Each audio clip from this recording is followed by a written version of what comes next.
हे आहेत आपल्या दमदार लेखनानं मराठी साहित्यामध्ये एक नवं पर्व सुरू करणारे लेखक प्राध्यापक कृष्णात खोत आणि या आई आहेत कृष्णात खोत यांच्या.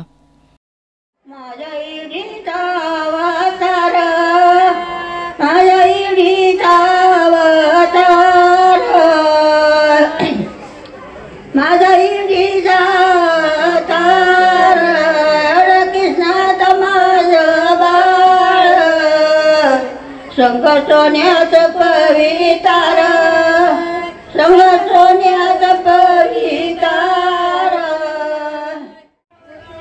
पंगतीला कृष्णारी, पंगतीला कृष्णारी, पावण्या पैगण्यानी, बाई पावण्या पैगण्यानी, माझा बरीला माळी गसो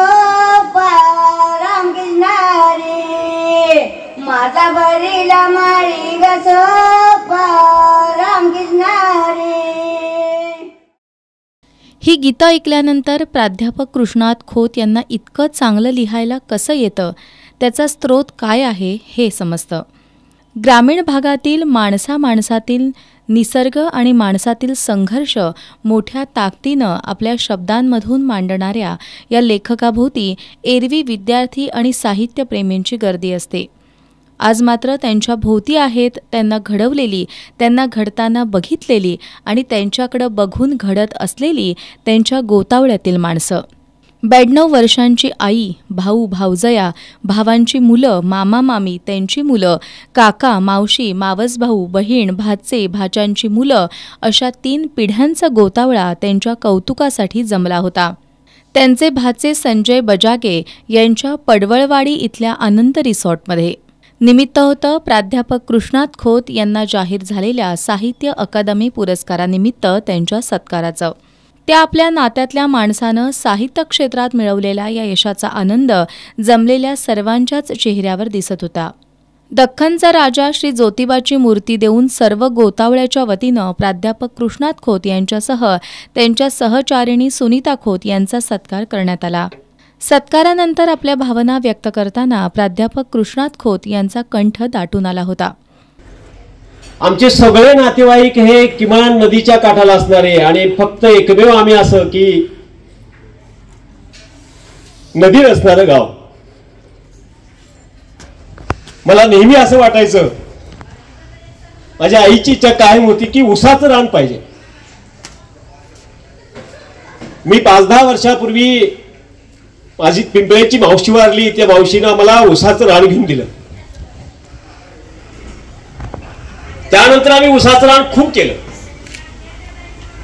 आपल्या भाच्याच्या संधिवाताच्या आजारामुळे हतबल झालेल्या बहिणीच्या एका वाक्यानं मी अस्वस्थ झालो आणि त्या अस्वस्थतेतूनच आपल्यातला लेखक जागा झाला आणि गावठाण या आपल्या पहिल्या कादंबरीचं बीजारोपण झाल्याचं त्यांनी सांगितलं. मी लेखक कसा झालो याचं अतिशय आणि का झालो असं लेखक याचं अतिशय जवळचं उदाहरण आणि जवळचा माणूसच तुम्हाला दाखवतो. सुरेश कुठे आहे? सुरेश चौदार ह्याला संधिवाताचा त्रास होता. मी 5वीला असताना दाजी वारले. मी नोकरीला लागलो आणि सुरेश आजारी पडला. मला वाटतंय सुरेशच्या बहिणीचं, थोरल्या बहिणीचं संगीताचं लग्न बावड्यामध्ये होतं आणि अक्काचा मला फोन आला की बाळा असं असं झालंय आणि तिचे पाय सुजलेले. मी त्याला दवाखान्यात घेऊन गेलो. त्या जाधव डॉक्टरनी मला सांगितलं की ह्याचे वडील कशाने गेले. अक्कानं सांगितले की त्यांच्या झडपा बाद झाल्या होत्या आणि तो संधिवाताचा विकार होता हे त्यावेळी मला कळालं.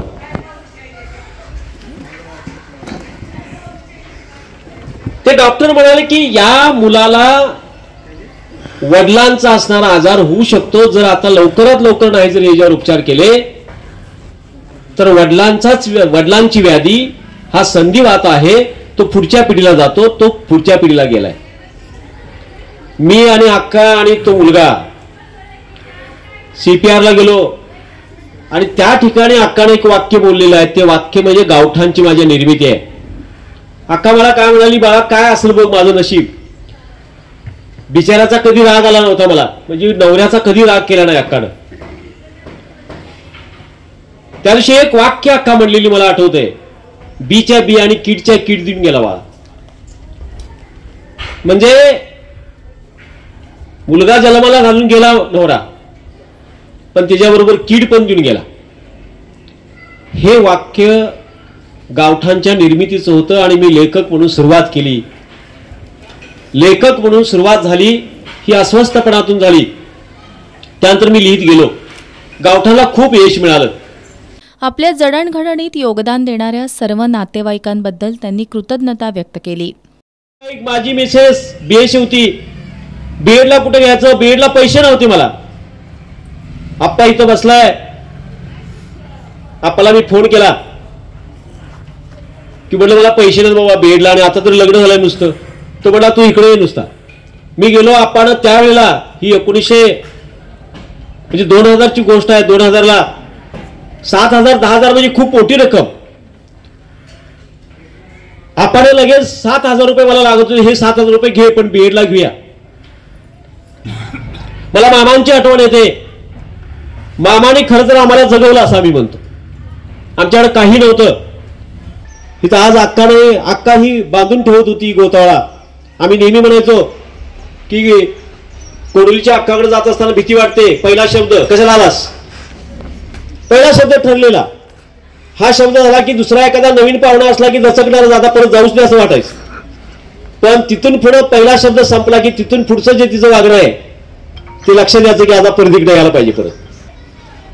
म्हणजे आज ती असती तशी ती अकाली गेली.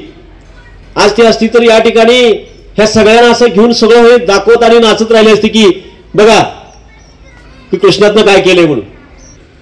या सगळ्या नातेवाईकांचे उपकार आणि सगळ्या नातेवाईकांची मदत हे आमच्या कुटुंबाला झाली. आपल्याप्रमाणेच आपल्या नातलगांनी आपापल्या क्षेत्रात यश मिळवावं असं सांगत त्यांनी मुलांना चांगलं शिकवा असंही आवाहन केलं. माझे थोरले भाऊ आहे तिथं बंडोबंद खोत, की ते साखराव्या कारखान्याला बैलगाडी असायची आमची. मी नुसता D.Ed झालो होतो आणि त्या ठिकाणी मला म्हणाले की तू ये, आणि तिथून आम्ही नागनाथ अण्णांच्याकडे अण्णा मला घेऊन गेला. नागनाथ अण्णांच्या त्या ठिकाणी गेल्यानंतर अण्णांनी आम्हाला सांगितलं की सोनवड्याच्या असणाऱ्या वसतिगृहामध्ये एक जागा आहे, तिथं जावा. शिवाजी खोपकर आणि अण्णा मला सोडायला तिथं आला, आणि अण्णानं जाताना सगळे डोंगर बघितले. अण्णा म्हटलं तू काय थांबून वचल माझ्याबरोबर परत. मी म्हणाला अण्णा तू जा, मी थांबतो इथं. मी थांबलो तिथं. त्या वसतिगृहात थांबल्यामुळं मी रिंगाण लिहू शकलो. मी जर थांबलो नसतो तर मी रिंगाण लिहू शकलो नसतो. या कादंबरीला पुरस्कार मिळाला. ही आता 24 भाषेमध्ये भाषांतर होणार. ती 24 भाषेमध्ये भाषांतर झाली की ती जगभर, ही कादंबरी जगभर कृष्णात खोत हे नाव होणार. म्हणजे ह्या 5-6 वर्षामध्ये हे जगभर नाव असेल. कृष्णात खोत हे नाव निकमवाडी पुरतं, कोल्हापूर जिल्ह्यापुरतं, महाराष्ट्र राज्यापुरतं हे मर्यादित नाही. ते नाव तुम्हाला जगाच्या पातळीवरती भारतीय पातळीचा एक लेखक म्हणून त्याचं नाव घेतलं जाईल.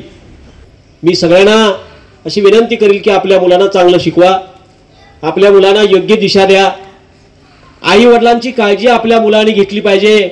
आपल्या मुलांना ती जबाबदारी द्या, ते शिकवा. मुलं 10वी पर्यंत लांब ठेवू नका. 10वीच्या नंतर मुलांना लांब ठेवा. 10वीच्या आत मुलं तुमच्या जवळ राहू द्यात. त्या मुलांना समजतं आपली नाती काय आहेत, आपली आई काय आहे, आपले वडील काय आहेत हे समजतं, आणि मग त्यात दुरावा निर्माण होत नाही. नाहीतर मग त्याला तुम्ही आता कुठल्या तरी आश्रमात ठेवलं तर ते तुम्हाला नंतर आश्रमात ठेवणार आहे, हे कधी विसरायचं नाही. मी कुटुंबामध्ये अगदी घरातला सल्ला देतोय. या समारंभात प्राध्यापक कृष्णात खोत यांच्याबरोबरच विविध क्षेत्रात उल्लेखनीय यश मिळवलेल्या त्यांच्या नातलगांचाही सन्मान करण्यात आला. यामध्ये कोल्हापूरच्या माजी महापौर स्वाती येवलुजे, हॉटेल व्यवसायात यश मिळवलेले आनंद ग्रुपचे संजय बजागे, अरुण बजागे, अतुल बजागे, सुपात्रेच्या ग्रामपंचायत सदस्या भारती सिंघण यांचा यामध्ये सहभाग होता. या कौतुक सोहळ्यात तंटामुक्त गाव समितीचे अध्यक्ष संजय बजागे, माजी महापौर स्वाती येवलुजे यांनी प्राध्यापक कृष्णात खोत हे आपले नातलग आहेत याचा अभिमान वाटत असल्याचं सांगितलं. या कार्यक्रमाला आकाराम उतरेकर, दिनकर पाटील, बंडोपंत खोत, कृष्णात पाटील, बाबासाहेब पाटील, मोहन उतरेकर, सागर येवलुजे, प्रकाश खोत, कृष्णात पाटील, दिलीप तावडे, मारुती उतरेकर यांच्यासह खोत यांचे नातलग उपस्थित होते.